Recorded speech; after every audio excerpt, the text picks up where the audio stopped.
Guten Abend, herzlich willkommen alle zur heutigen Abendmeditation. Schön, dass ihr dabei seid. Ich bin vor 2, 3 Tagen aus Indien zurückgekommen und bin noch ganz erfüllt und inspiriert von dieser Erfahrung. Und heute Abend, wie immer, wollen wir zuerst seinen Input uns anhören. Wir suchen eigentlich eine Methode, die wir in die nächste Woche mit hineinnehmen können, so dass wir eine möglichst gute Woche haben. Gut im Sinn von, wir wollen selber bestimmen, wie es uns geht und nicht konstant beeinflusst werden von außen.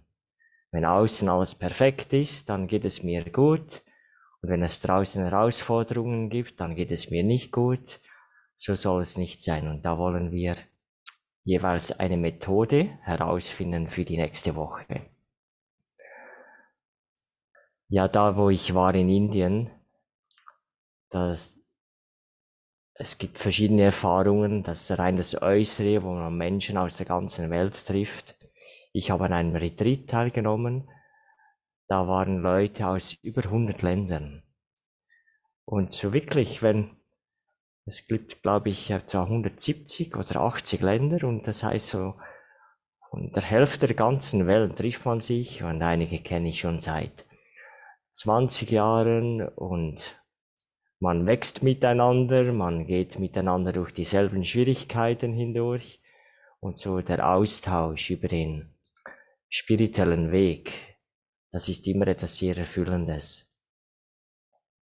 Aber auch, was auch sehr erfüllend ist von den Erfahrungen von anderen zu hören. Vor allem solche, die schon ganz lange auf dem Weg sind. Es gibt noch eine Frau, oder wie wir sagen, eine spirituelle Schwester, die von der ersten Gruppe ist, also die von ganz Anfang an dabei war, als diese spirituelle Bewegung in den 30er Jahren angefangen hat. Da die Ratan Mohini, und als ich da war, hat sie gerade ihren 100. Geburtstag gefeiert. Aber sie ist sehr ruhig geworden. Sie gibt keine Klassen mehr, erzählt nicht mehr viel. Sie ist wirklich in einem sehr ruhigen Zustand. Aber dann gibt es auch solche von der zweiten Generation, die diese Methode Raja Yoga Meditation schon 70 Jahre lang praktizieren. 70 Jahre lang, jeden Tag, jeden Tag. Und wenn, wenn wir solchen Leuten zuhören können, dann ist es sehr inspirierend, weil die nicht irgendwie etwas erzählen, das sie gehört haben oder das sie gelesen haben, sondern sie erzählen immer von ihren Erfahrungen. Das, was sie selber für sich ausprobiert haben, die Erfahrungen, die sie machen, was sie für sich gelernt haben, und das geben sie weiter. Und da gab es zum Beispiel Nirver bei. Nirver, auch ein Praktizierender seit 70 Jahren. Und schon seine Erscheinung, er bewegt sich ganz langsam und er spricht auch ganz langsam und besonnen. Kein Wort zu viel. Nicht irgendwie ein inneres Bedürfnis, etwas darstellen zu müssen oder gut ankommen zu müssen bei anderen. Sondern diese Leute, also er zum Beispiel, ist so sicher in sich. Selbst wenn er kritisiert würde oder da gibt es keine Angst, was andere von einem denken oder was man noch sagen sollte. Und so einfach in sich selber ruhen. Und so sind es Beispiele, die sehr inspirierend sind. Und er hat etwas gesagt, das mich irgendwie so wie getroffen hat. Er hat gesagt, er wurde nach Tipps gefragt.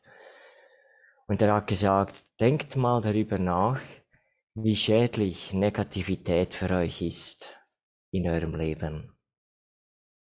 Und es hat mich zuerst erstaunt, weil wir häufig sagen, denkt positiv, er schafft positive Gedanken, er schafft positive Gefühle in euch. Aber er hat gesagt, denkt darüber nach, welche Auswirkung Negativität in eurem Leben hat. Und ich habe darüber nachgedacht und ich glaube, dass es eine sehr, sehr kraftvolle Methode ist. Das, was ich an mir negativ finde, einfach mal den Mut zu haben, das mir anzuschauen und zu schauen, was hat das für eine Auswirkung in meinem Leben. Und das braucht etwas Mut, weil das sind ja Dinge, die einem nicht gefallen. Und normalerweise verdrängen wir das. Was wir als negativ in unser Leben verdrängen wir, dann entweder überspielen wir es, wir tun so, als sei es nicht da, oder wir überspielen, wir haben unsere Methoden, um mit dem umzugehen. Aber eigentlich habe ich gerade in diesem Aufenthalt jetzt in Indien habe ich etwas erlebt, wo auch so negative Gefühle aufgekommen sind. Und das ist etwas, das ich gehe seit 20 Jahren dorthin und jedes Mal, als ich da war, gab es eine Phase, wo dies aufgekommen ist, diese Negativität oder Unsicherheit oder ich würde fast sagen, wie Verwirrung. Und ich kann es einfach mal als Beispiel nehmen. Das ist so immer, nachdem es mir ein paar Tage gut gegangen ist, habe ich dann einen Zustand erlebt, wo ich völlig keine Klarheit im Innen hatte. Soll ich jetzt das tun oder soll ich das nicht tun? Soll ich an dieser Veranstaltung teilnehmen oder nicht? Soll ich bleiben oder nicht? Und diese Unentschlossenheit, Unklarheit, was jetzt gut und richtig ist für mich. Und da habe ich realisiert, dass es jedes Mal, wenn ich in Indien bin, dass es kommt. Und da habe ich für mich entschlossen, das will ich jetzt einfach nicht mehr. Ich habe so genug gehabt von dem und ich habe gemerkt, das will jetzt gerade wieder kommen. Und ich habe das vor mir gesehen und ich habe mir das angeschaut und ich habe wie entschlossen, und das will ich jetzt nicht mehr. Und zu meiner Erstauntheit, habe ich gemerkt, dass sich das fast augenblicklich aufgelöst hat. Und ich habe gemerkt, dass es jetzt dass sich das in mir, in der Seele aufgelöst hat, dass es nicht mehr zurückkommt. Und ich habe das natürlich noch mit in die Meditation genommen. Ich habe das auch so der göttlichen Kraft hingegeben, gesagt so, da brauche ich Hilfe, das will ich nicht mehr. Aber was ich damit sagen will, ist, obwohl es etwas Negatives ist, habe ich mir das einfach mal angeschaut. Und ich habe realisiert, wie unangenehm das ist und jedes Mal passiert es. Und dann die Entscheidung, und jetzt ist damit fertig. Und dann war es weg. Ich will nicht sagen, dass es immer so einfach geht oder immer auf einmal geht, aber ich meine das, was dieser Nirvana uns gesagt hat. Denkt darüber nach, wie schädlich das Negative ist für euch in eurem Leben. Ich denke, das ist wirklich eine kraftvolle Methode. So, ich mache nachher konkrete Beispiele, was es bedeutet, das Negative zu überwinden. Aber wenn ich im Negativen bin und ins Positive komme, dann merke ich, dass ich von einer Unklarheit in eine Klarheit komme. Eine Klarheit in dieser Positivität kann ich dann auch klar sehen, ja, das ist die richtige Entscheidung. Das ist gut für mich und das nicht. Wenn ich im Negativen bin, dann habe ich diese Klarheit nicht. Ich werde es nicht für mich rausfinden, weil ich keinen Zugang zum Gewissen habe. Aber im Positiven habe ich Zugang zum Gewissen.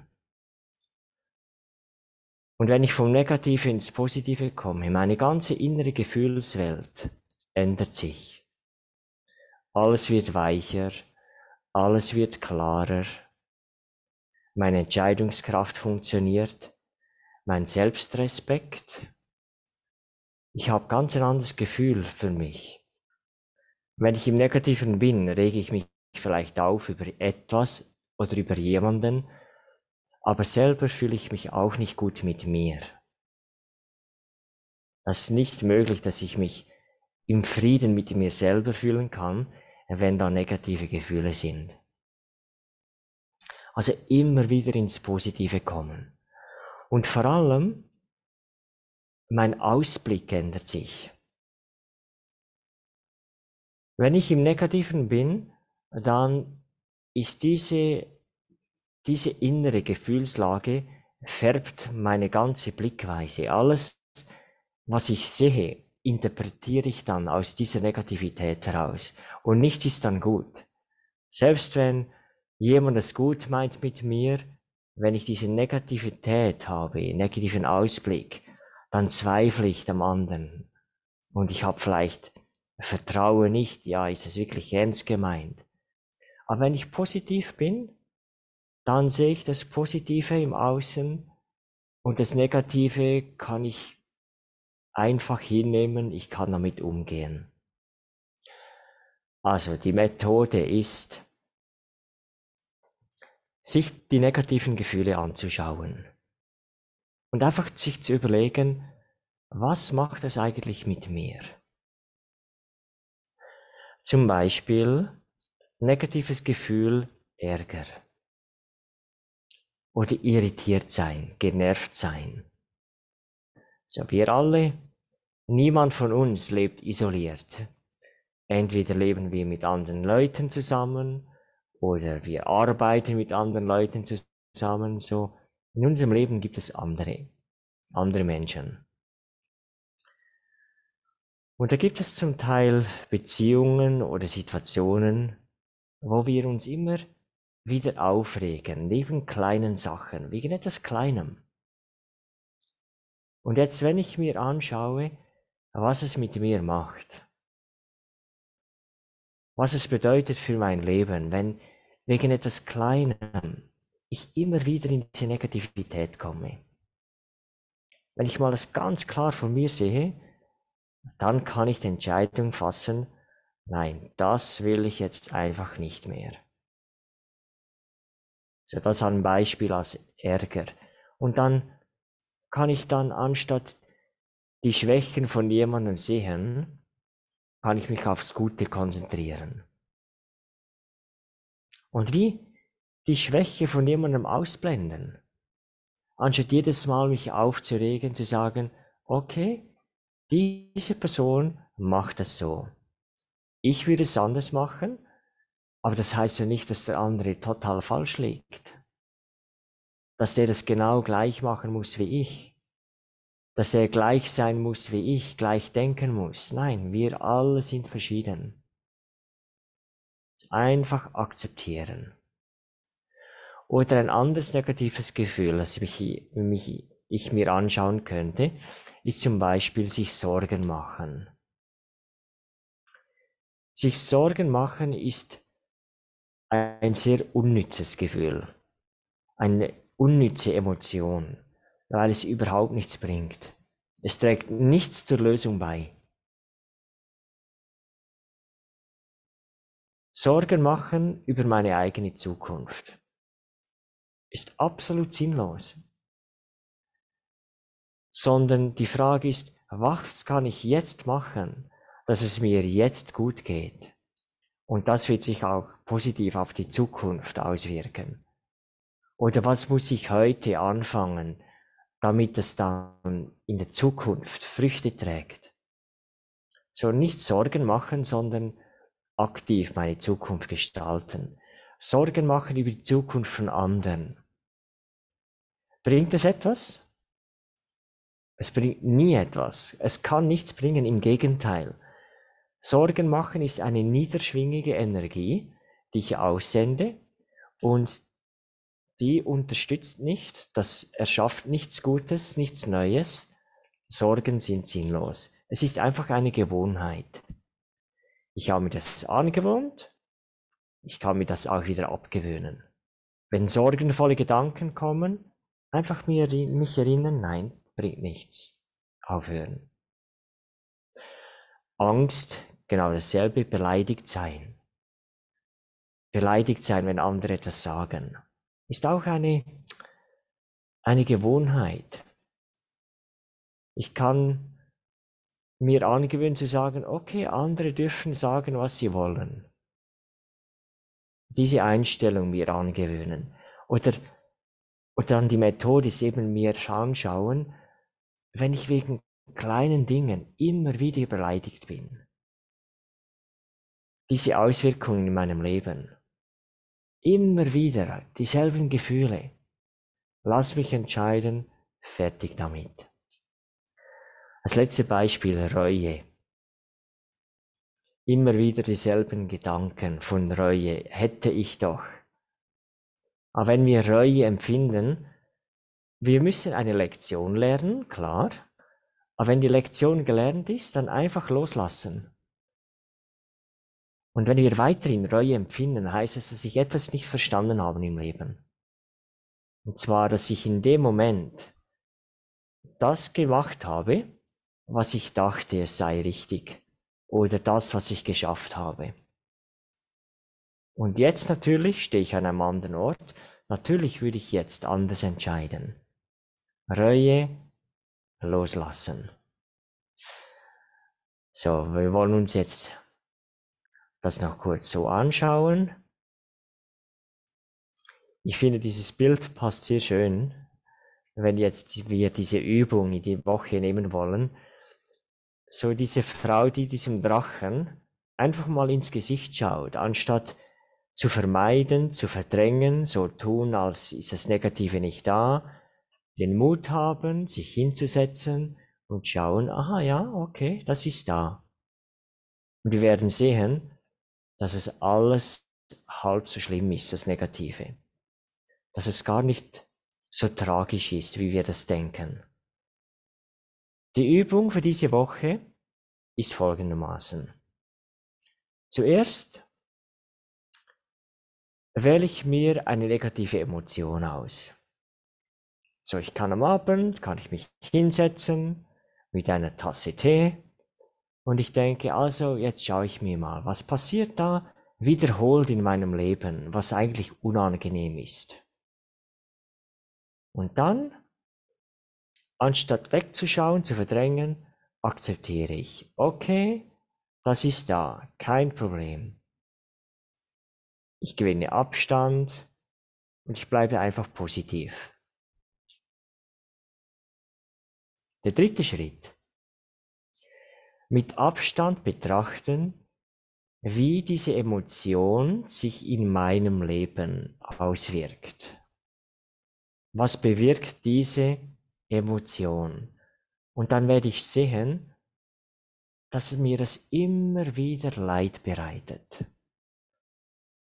Und wenn noch etwas mir immer wieder Leid bereitet, dann ist es nur weise, mir zu sagen, Schluss damit, jetzt ändere ich das. Und dann, der nächste Schritt, wie wäre es, wenn ich da, das heißt in dieser Situation, in dieser Beziehung, in diesem Umgang, wenn ich da einfach positiv bleiben könnte? Wie wäre das? Was wäre der Unterschied? Und wir werden sehen, es ist ein riesiger Unterschied. Und dann das nächste, Entscheidung. Ich entscheide mich, genug, ich habe das genug lang gemacht, jetzt ändere ich das, ich lasse das los. Und wie ich gesagt habe, bei meinem Beispiel, also wirklich schön, wenn es so passiert, dass ich ihn einmal gerade so loslassen kann, aber nein, es ist nicht einmal, ich habe das auch jahrelang mit mir herumgetragen. Ich habe gesehen, aha, ich hänge, das ist eine Extraversion, ich hänge dann So, was tun andere, was denken andere, was würden andere tun? Und das war das Negative, das ich loslassen musste. So, ich denke, die Übung ist klar. Ich werde es dann am Schluss nochmals aufzeigen. Aber jetzt gehen wir in die Meditation.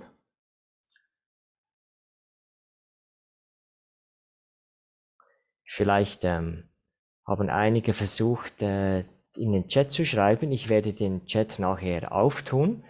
Wir haben letzten Mal ein paar Mal Probleme gehabt, dass Leute, die nicht am Thema interessiert waren, denke ich, sondern stören wollten, haben die Kamera geöffnet und so verschiedene Dinge gemacht. Und deshalb habe ich diese Funktion geschlossen, aber ich werde es nachher auftun. Dann könnt ihr schreiben, wenn ihr wollt. So, was machen wir? Die Meditation. Erinnerung. Wir lassen alles Weltliche zurück. Und wir strecken uns aus. Wir lassen alles zurück und verbinden uns mit einer höheren Kraft, mit der göttlichen Kraft. Und das ist die Methode, die uns von innen heraus die Stärke gibt, auch Dinge an uns zu verwandeln.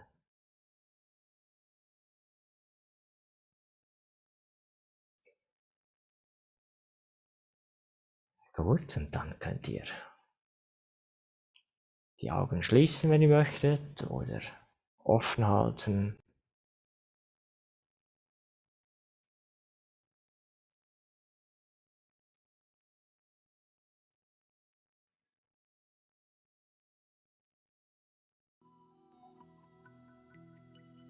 Lass den Atem ruhig fließen.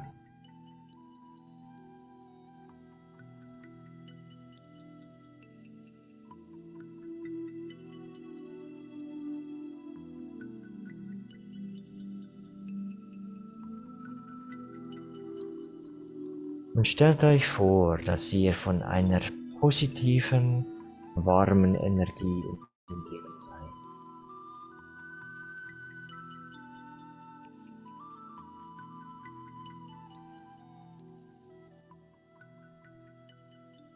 Ihr seid von einer Aura, von einer positiven, warmen Energie umgeben. Stellt euch vor, wie euch diese Energie hält.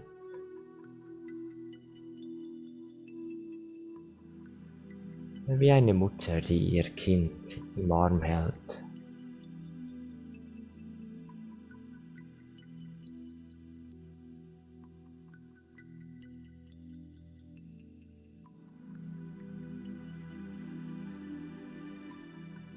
Und ich lasse mich einfach halten von dieser positiven Energie. Energie der Wärme, Energie der Liebe.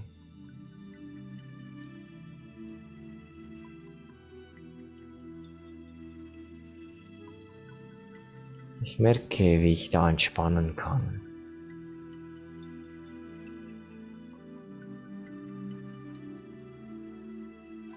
Wie ich bei mir ankomme, in meinem inneren Frieden.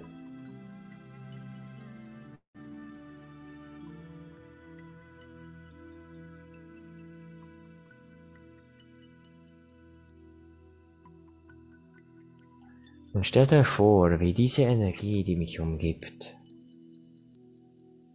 meinen Körper langsam in Licht verwandelt.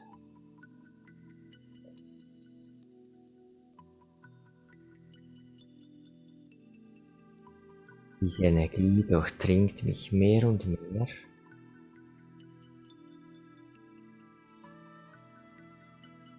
Der ganze Körper verwandelt sich in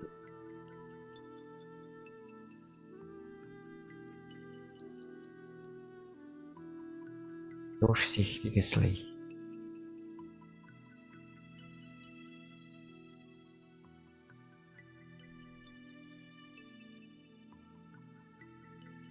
Und ich fühle mich vollkommen leicht, ohne Gewicht.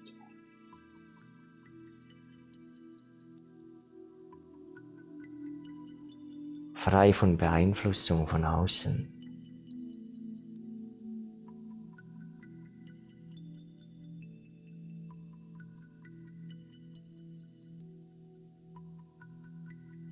Fühle mich als selbstsouverän. Jemand, der über sich selber bestimmen kann, der diese Kraft hat.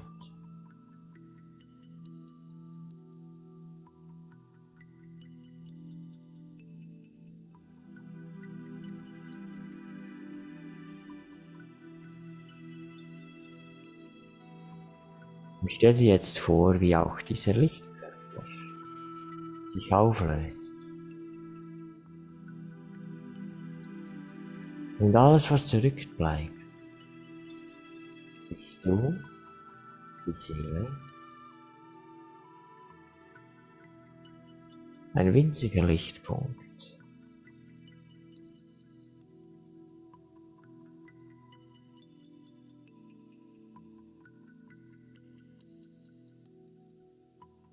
Stell dir vor, dass es jetzt nichts mehr anderes gibt als die unvergängliche Seele.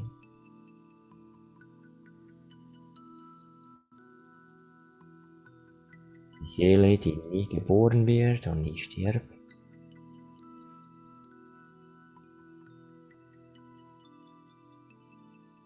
Die ewig ist. Kraftvoll. Vollkommen positiv.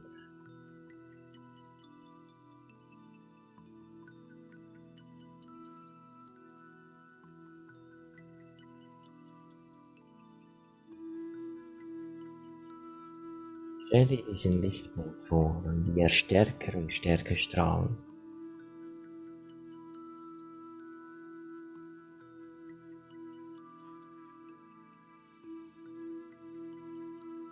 Wie positive Energie immer weiter in die Atmosphäre hinausstrahlt.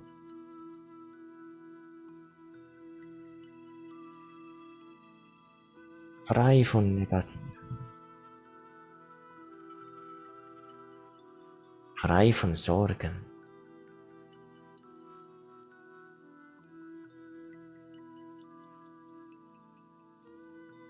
Total in Harmonie mit sich und der Welt.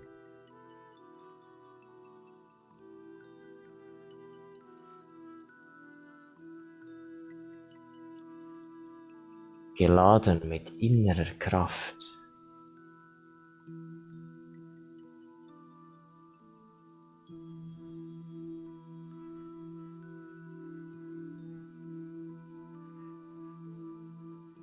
Ein Licht, das konstant Freude in sich trägt. Freude und Frieden.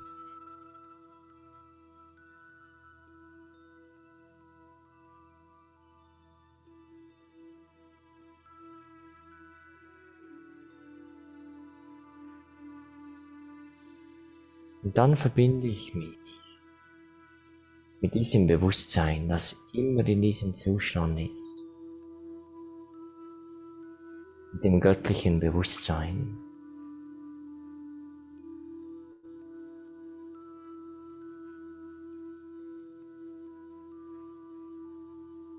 Doch dieses göttliche Bewusstsein ist eine Seele, ein fühlendes, denkendes Wesen.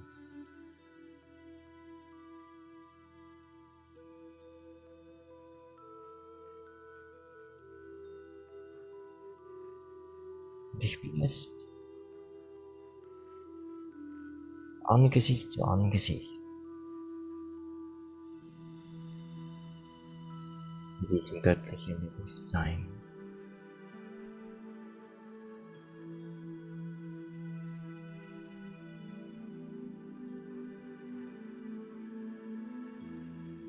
Das einzige Wesen, das immer bedingungslos liebt, bedingungslos im Frieden verankert ist.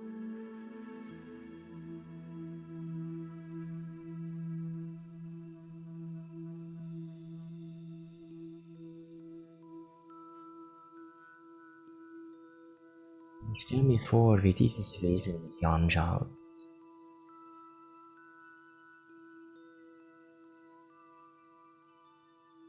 Bedingungslose Akzeptanz.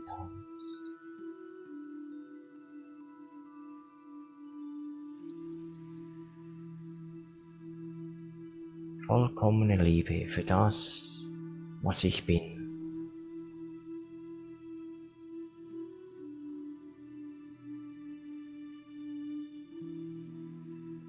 Trotz Schwächen, trotz Fehler.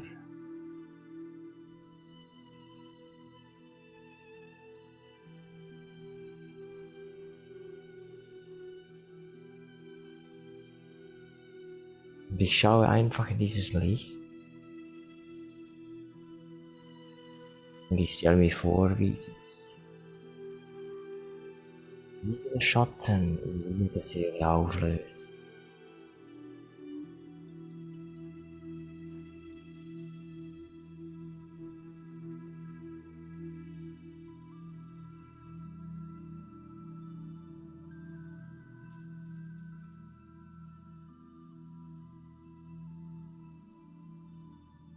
Noch einen letzten Moment bleibe ich in dieser Begegnung.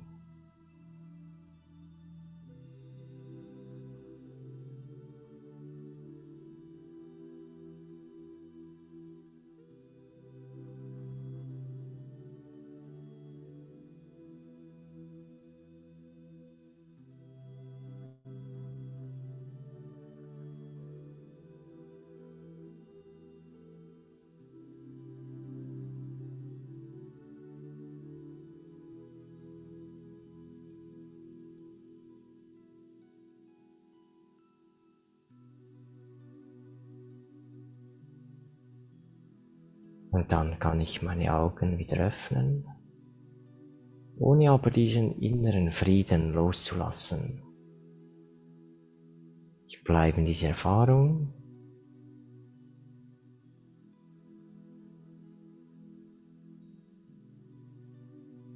Und ich nehme mir vor, einfach die nächste Woche das mal auszuprobieren. Was passiert, wenn ich den Mut habe, mir diese negativen Gefühle mal anzuschauen. Mit dem Ziel, das zu transformieren.